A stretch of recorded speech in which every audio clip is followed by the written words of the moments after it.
pandemi 2 tahun pertama, aku itu di Singapura di tengah lockdown, border yang tutup. Aku bisa keluar dari Singapura pulang ke Indonesia, tapi aku nggak bisa balik lagi ke Singapura. Sementara anakku kan ada di situ, karena mereka tutup border.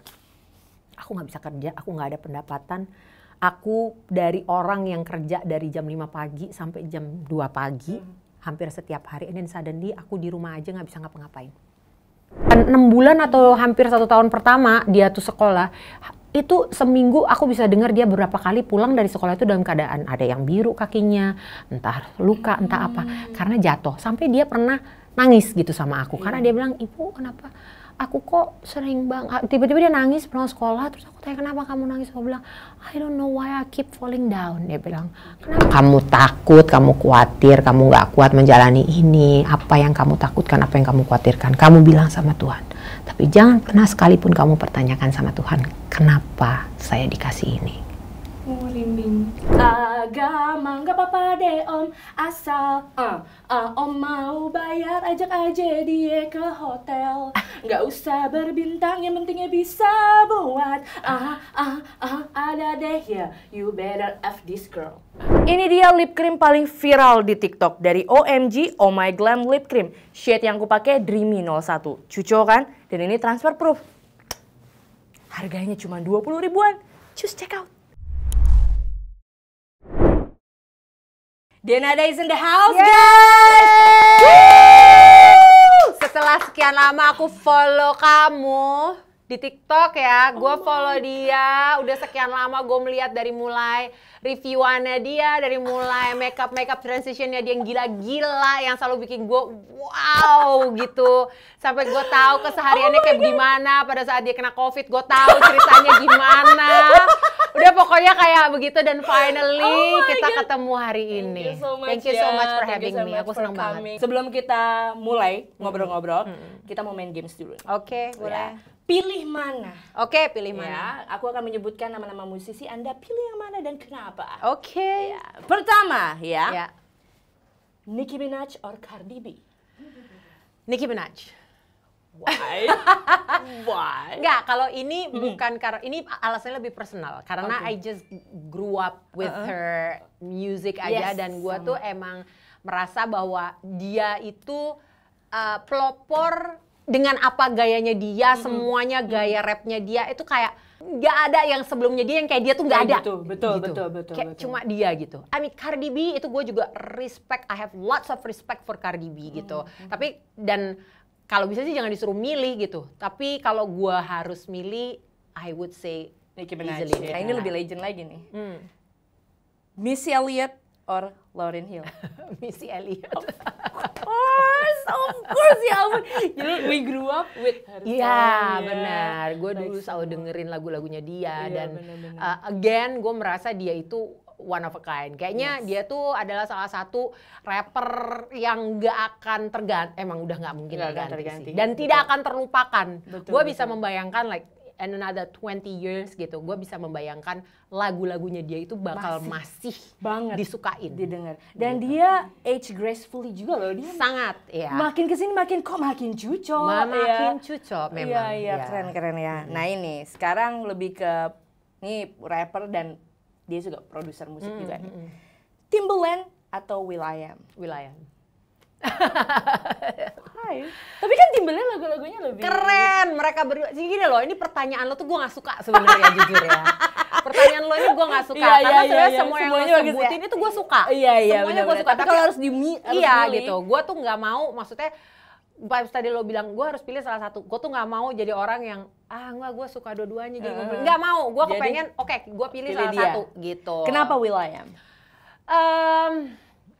Dua-duanya sama-sama jago menurut gue, sama-sama jenius ya. Di musik tuh jenius banget gitu.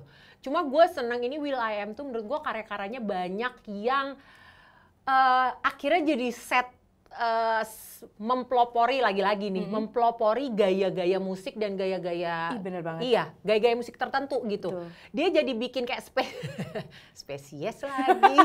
Dia kayak bikin spesies baru lagi gitu. Entah gaya menyanyi, entah gaya musik, entah melodi, entah gaya beat yang dia pakai, entah gaya nge-rapnya yang dia lakuin. Itu tuh membuat trendsetter. Dia bikin tren-tren baru gitu. Dan nggak cuma 1-2 itu tren yang dia ciptain gitu. Yang akhirnya masih diikutin terus gitu sampai sekarang. Kita main ke dalam negeri. Ke dalam negeri. Pilih J-Flow atau Psycho G? Aduh, nih enak banget yang ini. Hai guys, Denada ya, ini Denada nih. Aduh, ini susah banget sih. Karena gue suka banget sama dua-duanya. Gue suka banget sama Psycho G dan gue suka banget sama Igor dan gue suka banget sama J-Flow. Yang membuat gue itu tercinta-cinta nih sama mereka karena pinter banget, playful banget kalau udah bikin lirik. Bikin lirik ya? Iya, kata-kata tuh playful banget gitu. Nggak cuma sekedar berrima saja gitu ya. Oke. Kalau gue disuruh milih ya karena ya mungkin gue belum pernah satu proyekan bareng sama Psycho G gitu. Walaupun kita sering beberapa kali sepanggung bareng. Tapi kalau sama J-Flow emang gue udah beberapa kali seproyekan sama dia, beberapa kali bikin karya sama dia juga, dibikinin karya sama dia juga. Dan yang terakhir ini lagu gue juga dibikinin sama dia. Jadi gue kalau harus milih, oke lah J-Flow. Tapi Igor, I love you so much. Gue ngefans banget juga sama dia, tahu lah betapa gue suka banget sama dia. Bang gitu. Igor, bikinin. Iya, bikinin. Mainkan lagi musik hip hop R&B kita yuk. Cus Igor. Thank you ya. Gue langsung keringet dingin deh gue pada pertanyaan terakhir nggak suka deh. Oke, lanjut. Denada. Lanjut ya. Yes. How's life? How's life? Alhamdulillah. Gue I have nothing to complain lah. Gue mau bilang bahwa nggak ada hal yang nggak ada komplain. Semua yang penting buat aku sekarang yang paling penting adalah Aisyah sehat, amin ya robbal alamin. Aku pun sehat-sehat. Tuhan lancarkan semua pengobatannya Aisyah kemarin gitu. Maksudnya di dalam kurun waktu 2 tahun, 3 tahun, 4 tahun ya, ini kita masuk tahun ke-5 kita di Singapura, itu mungkin 4 tahun pertama itu berat banget. Karena kan dengan dia menjalani kemo selama 2 tahun ya, terus habis itu tiba-tiba selesai kemo di saat aku merasa, oh kayaknya gue udah mulai bisa santai gitu ya. Ternyata terus pandemi gitu, yang kayak diplukin lagi gitu kan. Karena 2 tahun kemo itu ya of course, di dalam hati itu adalah ini kapan selesainya kemo ini, udah nggak sabar untuk udah deh yuk cepetan, pokoknya hari-hari itu dijalanin aja, yang penting sampai kemo terakhir gitu loh. Sampai kemo terakhir tuh udah kayak merasa oke, this is it, udah gitu ya kemo terakhir. Tapi dan masuk tahun kedua dia kemo, pas udah mau selesai, pas aku pikir oke, ini nih segala macam, ternyata masuk pandemi di mana akhirnya jadi ada malah nambah gitu PR-nya, tantangannya nambah gitu.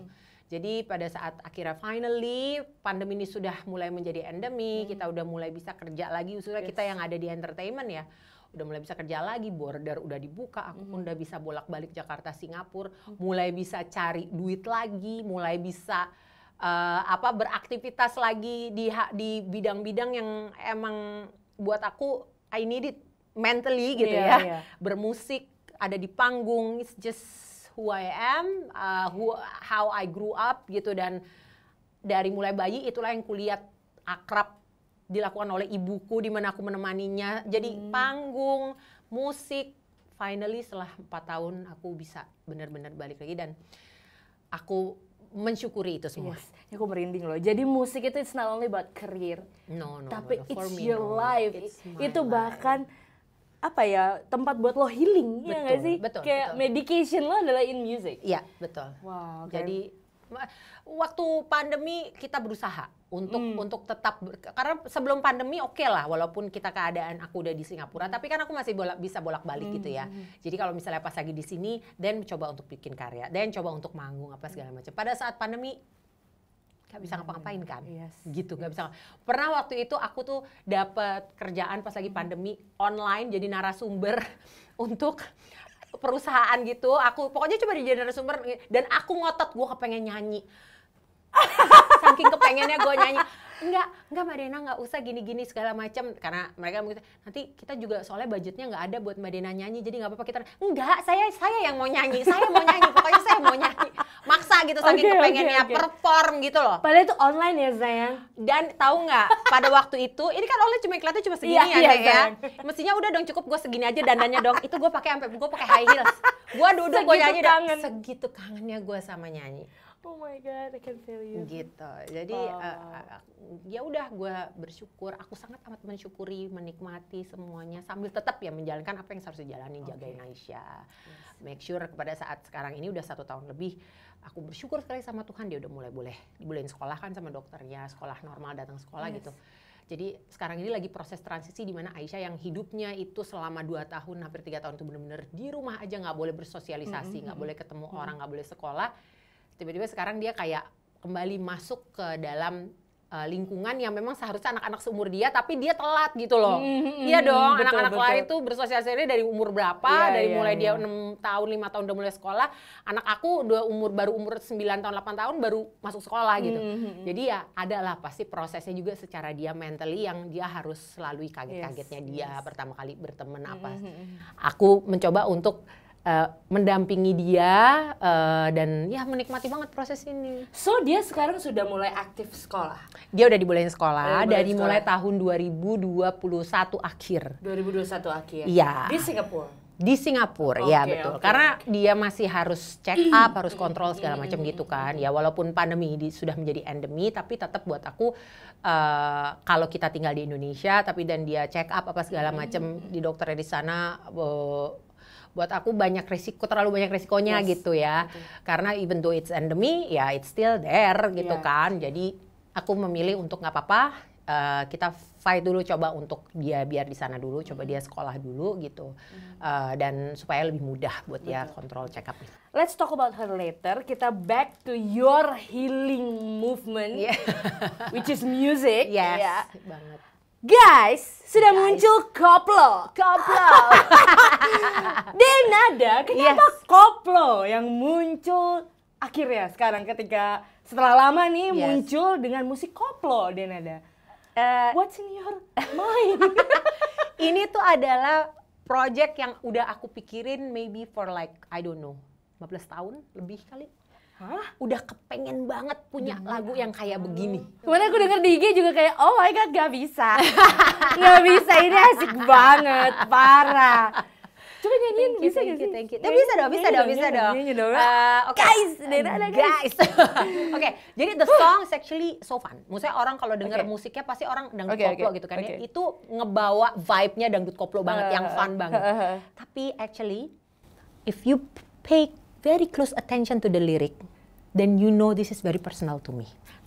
Baru kemarin last night, aku ketemu sama seseorang yang dia ngomong sama aku, dia bilang, gue baru aja dengerin lagu lo yang koplo dan gue nangis. Guys, dengerin lagu koplo, hip hop, nangis. Itu coba, karena she got the message. Gitu. Yes. Oke, aku coba bait yang kedua ya. Oke. 90-an, 2000-an udah pernah nge-swag sampai ke ibuan, Batak, Banyuwangi, nge-rap, nari, sama nyanyi.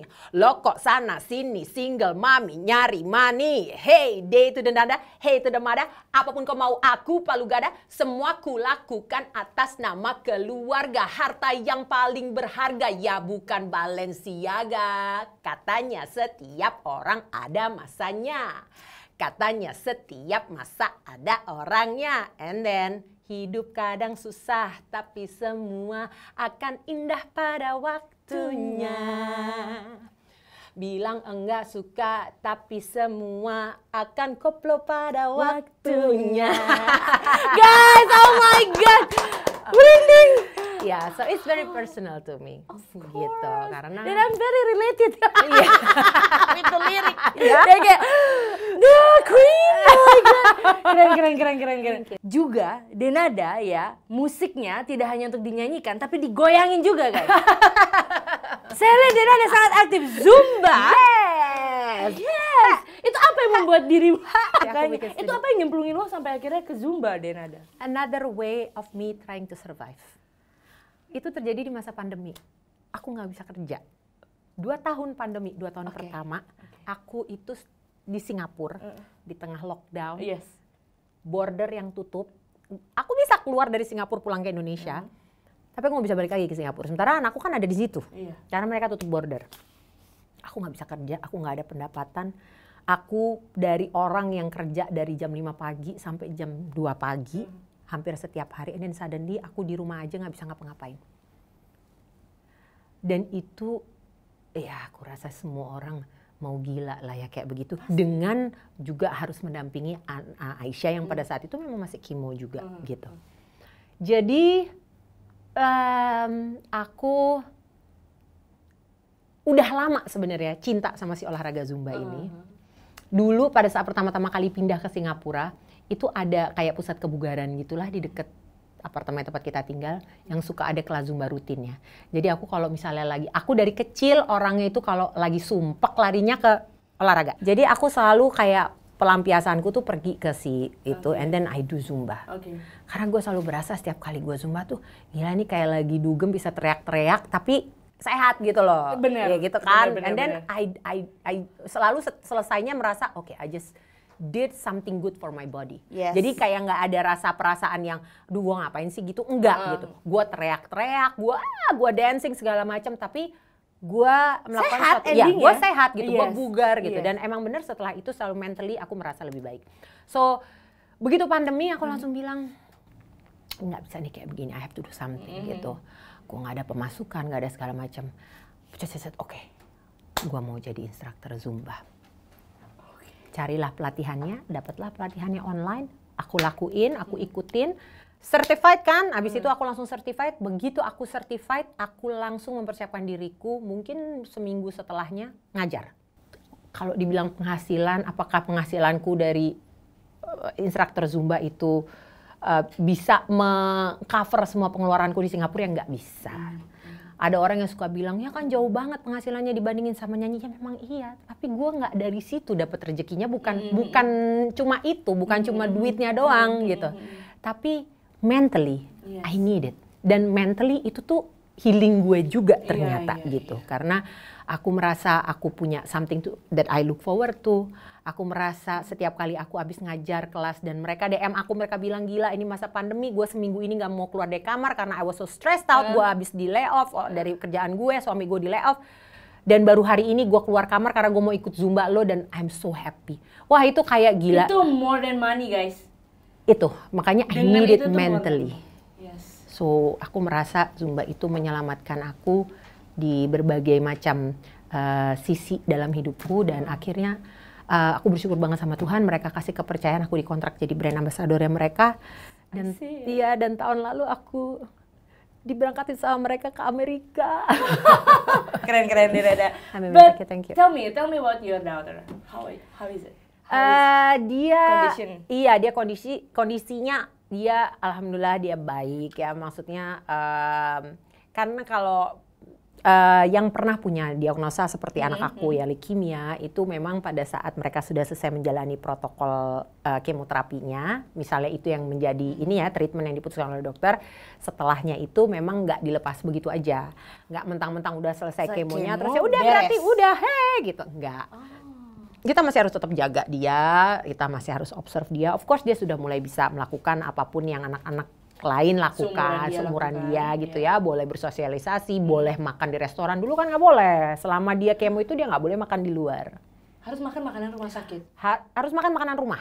Makan rumah, kalau dia lagi di rumah sakit ya makanan rumah sakit. Dia tidak boleh makan makanan dari luar, kecuali benar-benar kita bisa pastikan cara pengolahannya seperti apa, preparationnya seperti apa. Jadi karena orang yang kemo itu imun tubuhnya itu lemah, jadi mereka memang sangat harus dijaga. Jadi sekarang dia udah bisa makan apalah ya, makanan-makanan yang mungkin dalam tanda kutip kurang sehat, tapi yang anak-anak suka. Dulu dia nggak boleh, walaupun like nugget, burger, gitu ya, burger gitu, fried chicken gitu ya. Dulu kan dia ya makan kayak begitu dari di luar kan nggak boleh. Jadi sekarang aku udah mulai bisa bawa dia kayak gitu, menikmati sebagaimana anak-anak pada umumnya lah ya. Dia gitu.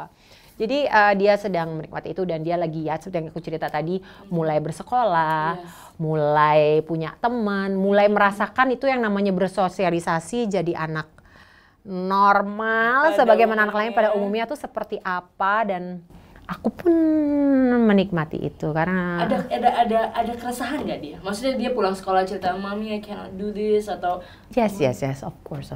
Karena mungkin dari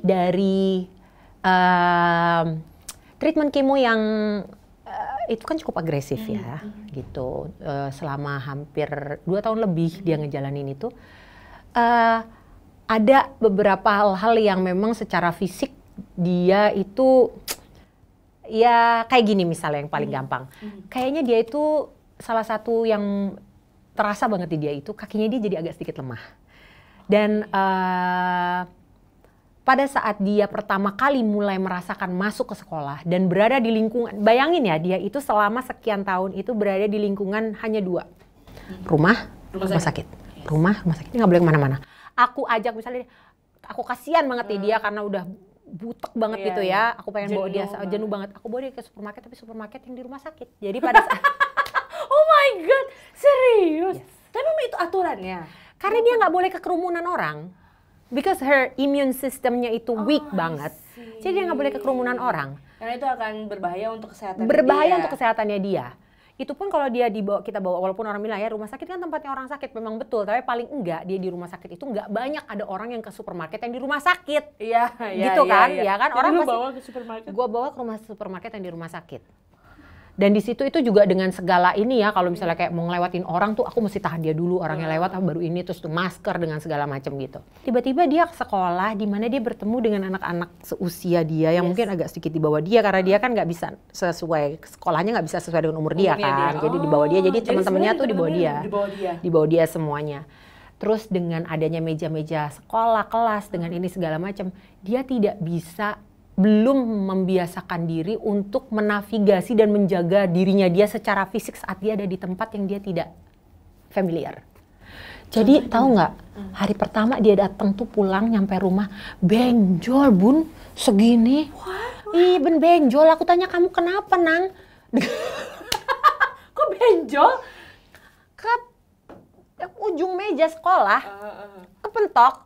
Aku bilang kenapa kok bisa? Dia bilang iya aku I tripped, dia bilang dia jatuh. Jadi di berapa bulan, 6 bulan atau hampir 1 tahun pertama dia tuh sekolah, itu seminggu aku bisa dengar dia beberapa kali pulang dari sekolah itu dalam keadaan ada yang biru kakinya, entah luka, entah apa, karena jatuh. Sampai dia pernah nangis gitu sama aku, karena dia bilang, ibu kenapa? Aku kok sering banget, tiba-tiba dia nangis pulang sekolah, terus aku tanya kenapa kamu nangis? Aku bilang, I don't know why I keep falling down. Dia bilang, kenapa aku sering banget jatuh ya ibu ya?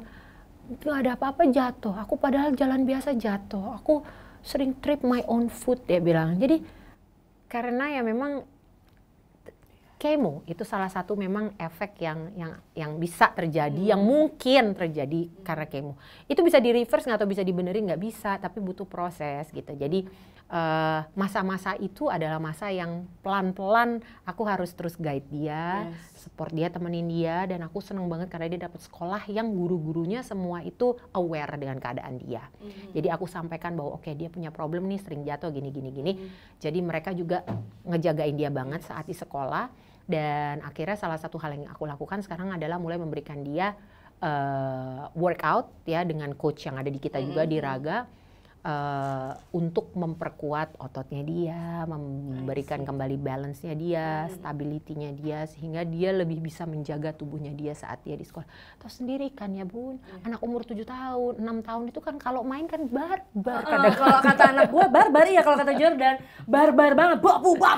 Iya. Nggak cewek nggak cowok. Iya, dan bukannya aku merasa gimana sih gitu, enggak, masalahnya anak aku not used to it gitu, belum terbiasa dengan itu sehingga dia nggak bisa nyikapin gitu. Tapi sekarang alhamdulillah aku bersyukur banget sama Tuhan, pelan-pelan dia mulai bisa ini ya, udah mulai bisa know how to play along with it, tapi juga di saat yang sama ngejaga dia. Ngejaga itu ya. Gila ya, berarti I mean like meskipun sudah selesai kemo, I mean it's not over yet. I mean masih ada PR-nya yang harus kita perhatikan. Iya. Kita bisa lihat betapa perjuangannya Denada ya untuk Aisyah ya, pengobatannya dari awal. Tapi kita nggak bisa benar-benar tahu berapa berat itu. Coba Denada, seberapa berat? Oh itu perjuangan berat. Aku selalu bilang bahwa menemani dan mendampingi Aisyah pada saat itu menjalankan treatment kemoterapi itu I was at the lowest point in my life gitu, karena dia waktu itu masih 5,5 tahun ya, dan aku harus melihat dia went through apa yang dia lewati gitu, saat itu gitu. Anak 5,5 tahun, dia harus berhadapan dengan treatment yang begitu agresif, begitu berat, gak mudah kan gitu. Yang treatmentnya sendiri pun sampai sekarang orang masih suka kayak kemo, aduh orang masih nggak suka, ya pro kontra, bukan pro kontra, tapi orang masih banyak yang sangat amat takut karena tahu betapa agresifnya treatment itu gitu. Tapi aku percaya bahwa kita ikhtiar, itu kita jadikan ikhtiar ya, ikhtiar kita pada saat Aisyah didiagnosa bahwa dia leukemia, maka kita melakukan ikhtiar dengan 2 cara ya. Ya kita melakukan ikhtiar kita sebagai manusia ke dokter, ngejalanin treatmentnya, dan sebagai hamba Tuhan juga kita berdoa minta sama Yang Maha Penyembuh. Tapi melihat dan menyaksikan anakku melewati itu, terus dia kesakitan, terus dia ketakutan, terus dia tidak nyaman dengan dirinya, terus tiba-tiba dia kehilangan hal-hal yang mungkin untuk anak seumur dia penting gitu, kayak rambutnya.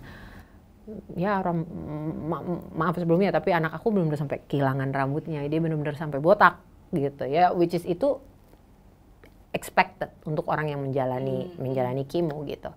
Terus sehingga dia merasa dia nggak cantik, terus aku pernah post juga waktu itu gitu, betapa saking dia merasa diri dia tidak cantik, dia tidak suka melihat refleksi dia di kaca. Dia nggak suka bercermin. Dia nggak suka bercermin. Jadi yang aku lakukan pada saat itu adalah aku tutup kaca semua cermin di rumah aku dengan koran, supaya dia nggak kelihatan, dia nggak bisa ngeliat. Karena waktu itu aku lagi mandiin dia, terus pada saat aku mandiin dia, jadi kamar mandinya tuh batapnya tuh berhadapan dengan kaca gitu. Pada saat aku lagi mandiin dia, kan aku ngebelakangin kaca, terus dia ngadep ke kaca gitu. Pada saat aku gosongin dia, terus aku ngeliat muka dia, terus dia kayak lagi ngeliat ke kaca dengan muka yang marah gitu, muka nggak seneng gitu. Terus aku pikir kenapa, terus aku lihat, oh aku tahu dia ternyata lagi ngeliatin diri dia sendiri di kaca dengan muka yang nggak happy. Terus aku tanya sama dia, Aisyah kenapa? Aku bilang, terus dia cuma enggak gitu. Terus aku bilang, aku langsung tahu gitu. Aku bilang, Aisyah mau kacanya ibu tutup aja, mau. She didn't like the way she looked. Dan itu mungkin salah satu titik awal kenapa aku memutuskan untuk menutup wajah dia di setiap postingan yang ada di sosial media aku gitu. Karena kalau dia sendiri tidak nyaman dengan diri dia, maka aku rasa logically dia nggak akan nyaman melihat orang seperti itu. Ya. Tapi gimana, dia udah recovery belum tentang self? Slowly, yes, alhamdulillah. Reflectionnya yes. Kita udah buka semua itu, dan dia sudah mulai kembali lagi kepercayaan dirinya gitu. Dan sekarang kenapa sampai sekarang aku memutuskan masih tetap pakai stiker itu, sekarang ini lebih kepada alasan keamanan, karena dia masih di bawah umur, dan di sisi lain dia sering sekali aku tinggal sendiri, ya maksudnya bukan sendiri tapi aku jauh dari dia karena dia sekolah di sana, aku di sini, jadi buat alasan keamanannya dia. Dan ya aku rasa sangat amat wajar hari ya di zaman sekarang ini kita udah tahu anak-anak di bawah umur mungkin ada beberapa orang tua yang menganggap itu lebih baik untuk nggak menunjukkan ya. Terus di sisi lain mungkin kalau di beberapa orang, khususnya mungkin kita yang muslim, itu suka ada omongan untuk menghindari ain gitu ya. Ain tuh ya yang kayak gitulah. Jadi aku rasa buat sekarang ini masih kita akan lakukan sampai suatu saat dia udah 10 tahun. Mohon doanya, minta doa dari semuanya dia tetap sehat. Bentar lagi juga Pak dia pasti udah punya sosmed sendiri ya. Mungkin di beberapa tahun ke depan dia udah boleh punya sosmed. Aisyah follow tante di TikTok. Oh iya. Yuk kita main dandan. Iya aduh dia pasti seneng banget. Dia pasti happy banget main dandan-dandanan. Aduh, aku tuh langsung tertegun loh I mean like anak umur segitu merasa dirinya tidak cantik. Ya kita ya, I mean like we are adult gitu, somehow kita insecure with ourselves gitu dan bla bla bla. But ya kita recovery-nya gampang lah ya gimana ya. I mean anak umur segitu merasa dirinya tidak cantik, it just broke my heart like oh my god, itu perjuangannya luar biasa. Dan aku juga denger Denada, I mean like you sacrifice a lot of things. Iya, betul. Karena it's not murah ya untuk menjalani kemoterapi, pengobatan, kehidupan di Singapura dan segala macam. Aku rasa it's just aku selalu bilang semua ibu akan melakukan hal yang sama. Ya, kalau misalnya mereka ada di posisiku, merem semua ibu akan melakukan hal yang persis sama dengan yang aku lakukan. Aku ini masih ada di posisi I consider myself very lucky gitu, karena di saat itu terjadi aku masih ada di titipi Tuhan barang-barang yang bisa menolong aku. Gitu ya, itu aku anggap itu sebagai pertolongannya Tuhan. Jadi aku tidak pernah menganggap itu sebagai sacrifice. Aku selalu merasa itu berkatnya Tuhan.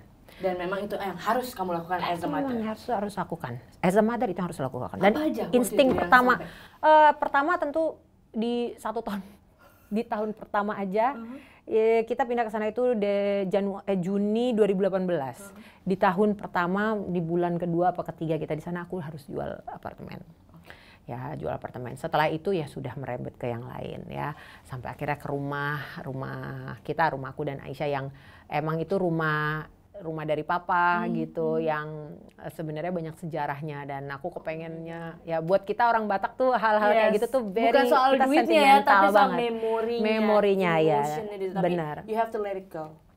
Ya of course gitu, rumah terus udah gitu semua lah, apalagi pas pandemi semua yang aku punya dari mulai apalah tas-tas, perhiasan gitu, dan terakhir sampai mobil. Jadi aku sekarang ini Carless. Nggak punya mobil. Gue lagi mikir, apa merek mobilnya Carless ya? Merek apa Toyota ngeluarin? Enggak, Carless. Maksudnya Carless tidak bermobil? Tidak bermobil aku jadi. Jadi aku kalau ini kemarin sempat dipinjemin mama mobil. Lagi-lagi beruntung gitu kan, punya mama yang punya mobil gitu. Maksud aku aku tidak pernah merasa kecil hati, nggak pernah merasa sedih karena semua yang aku harus let go itu aku let go gitu. Justru aku bersyukur karena tahu nggak, banyak banget ibu yang aku kenal yang kebetulan anaknya itu sedang menjalani perjuangan yang sama. Dianya juga sedang mendampingi anaknya yang sedang berjuang. Tapi dia punya PR yang lebih banyak dari aku. Boro-boro ada barang yang bisa dijual.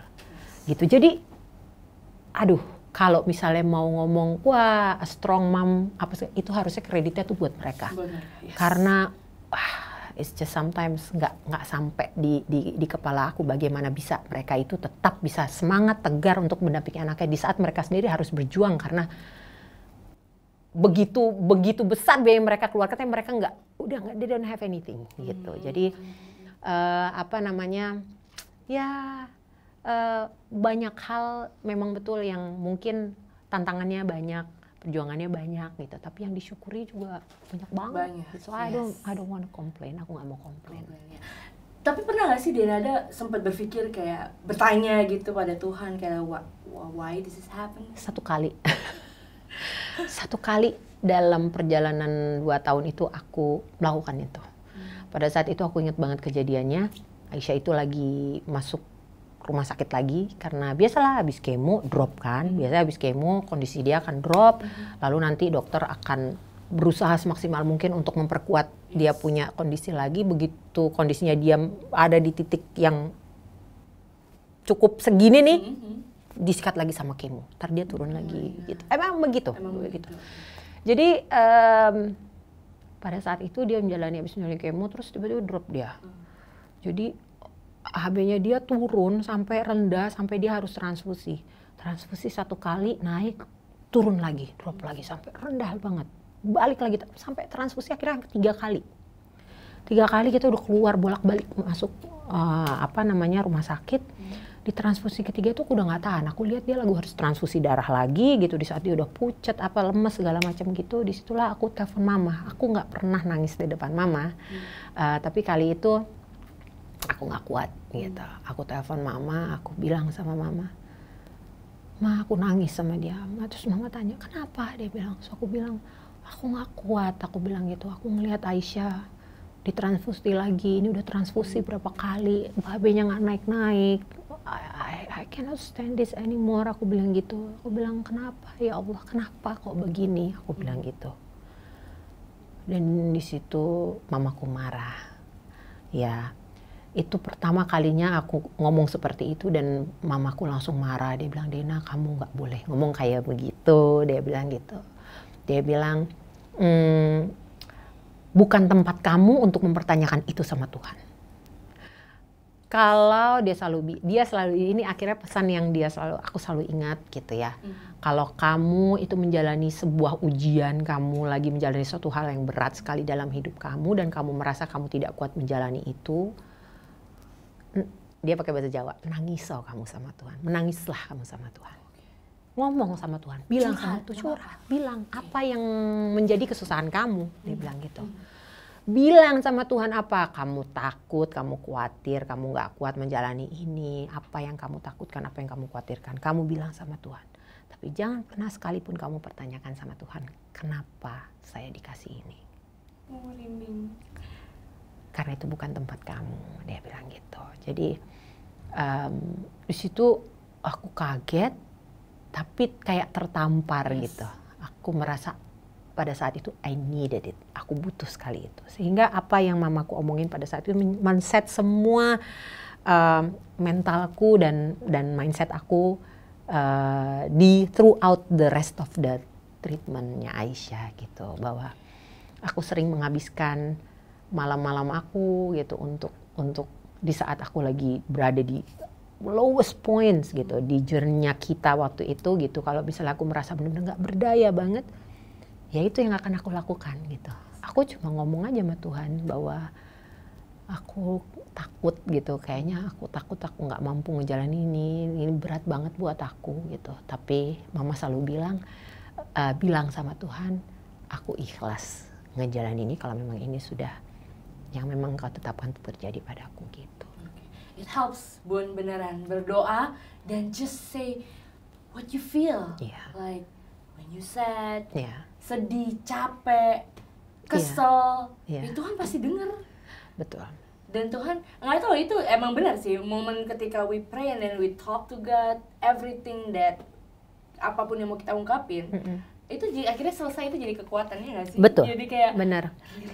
Betul. Setelah menjalani semua perjalanan bersama Aisyah, ya it's not only Aisyah, kamu juga mengalami hal-hal yang jatuh bangun sampai akhirnya survive sampai sekarang. Tapi untuk Denada, apa nilai hidup yang kamu ambil dari perjalanan itu bersama Aisyah?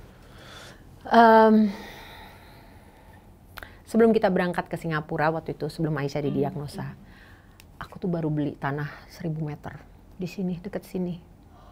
Aku baru beli tanah 1000 meter, di situ aku lagi baru berangan-angan ngebangun satu tanah 1000 meter itu untuk aku dan Aisyah. Dan aku udah ngebayanginnya ini akan jadi tempat di mana aku sama Aisyah akan teruslah, kita akan selama-lamanya di situ. Dengan segala, akan ada studio dance, akan ada kolam renang, akan ada ini. Dream home-nya aku sama Aisyah. Dan even kita belum tempatin itu, tiba-tiba kita mesti pindah ke Singapura, dan akhirnya aku udah sempat bangun sedikit, dan akhirnya sisa tanah dari 1000 meter itu akhirnya aku harus jual karena bagian dari how we survive juga gitu. Dan aku selalu berpikir, gila ya, bener-bener Tuhan itu punya rencana buat kita yang kadang-kadang emang gak sesuai dengan apa yang kita rencanakan, dan there's nothing we can do about it. Gitu. Jadi serapih apa kita sebagai manusia untuk mempersiapkan kita mau apa nih ke depannya segala macam, tapi at the end of the day kita tetap harus punya faith bahwa ada yang maha di sana yang mungkin punya rencana lain buat kita. Dan emang harus percaya bahwa rencana apapun itu pasti akan jadi lebih baik dari apa yang udah kita planningin. Kalau itu berbeda dengan apa yang kita udah pikirin. Jadi aku belajar kata syukur, belajar kata ikhlas, belajar kata pasrah. Dalam arti kata pasrah itu berserah. Berserah sama Tuhan bahwa bukan menyerah tapi berserah gitu, bahwa di banyak sekali titik di hidup aku tahu bahwa there's nothing I can do, aku nggak bisa bikin apapun, dan ini memang saatnya aku menyerahkan semua kepada Tuhan. Ya udah Tuhan, just show me the way, lead the way, aku manut, aku ikut gitu. Tapi tetap jangan menyerah, dalam arti kata harus selalu memberikan yang terbaik, give your best fight, tetap lakukan semua yang terbaik semampu kamu gitu. Kalau memang berjuang ya berjuang yang terbaik gitu, dengan keyakinan dan pemahaman dan pengertian dalam hati bahwa perjuanganku ini hasilnya mau jadi kayak bagaimana itu nanti terserah Tuhan. Wow, guys, keren banget. Jadi benar-benar berserah, full memberikan pengharapan kita sama Tuhan. Betul. Ya udah, biar Tuhan yang lead the way. Biar Tuhan yang lead the way. Denada. Ya. Aku tahu kamu adalah seorang performer. Yes. You need makeup cetar. Pasti dong harus. You need kulit glowing. Harus dong. Aku ada sesuatu buat kamu. Jadi OMG, oh my thank you so much. Ya, di sini ada Terima makeup, kasih. ada skincare. Ini lip creamnya lagi aku pakai sekarang, cetar banget. Ya, you mau nyanyi, mic you nempel-nempel. Nggak jadi masalah Nggak transfer dong. back. Oh Ya, iya cucok benar. banget Thank you ya. so much buat OMG. Aku Sama-sama. seneng banget. Jadi ini bisa aku pakai buat next performance aku ya. Yeah, thank you. Senang sekali hari ini bisa bertemu denganmu. Aku juga. Walaupun aku sebel, aku kalah cetar. Ay, kalau cetar agak dong. Ya, ini like Denada gitu loh. Harusnya aku pakai anting yang Oh, itu tidak dibuktikan oleh anting dan segala macam. Ini kan from one rapper to another rapper dong. Ayo dong, coba nge-rap dulu dong. ditagi. Ayo Oke. dong, aku masih ingat ini. Ayo coba nge-rap dulu, nge-rap. Kulihat dia berjalan menuju Jakarta dengan masuk memasang paha dan pantatnya agar ditarik masuk ke dalam sedan mewah dan dibawa ke dalam hotel berbintang, serta memberi segenap moralnya agar mendapat uangnya berjuta-juta serta rumah, mobil dan seluruh isinya yang dia anggap sebagai jalan hidupnya, agar di kelak nanti ia masuk neraka. Hidupnya sudah nikmat di dalam dunia yang kian penuh dosa dan nafsu belaka yang tak pernah memiliki agama. Gak apa-apa deh om, asal om mau bayar, ajak aja dia ke hotel. Nggak usah berbintang, yang pentingnya bisa buat ada deh ya. You better F this girl.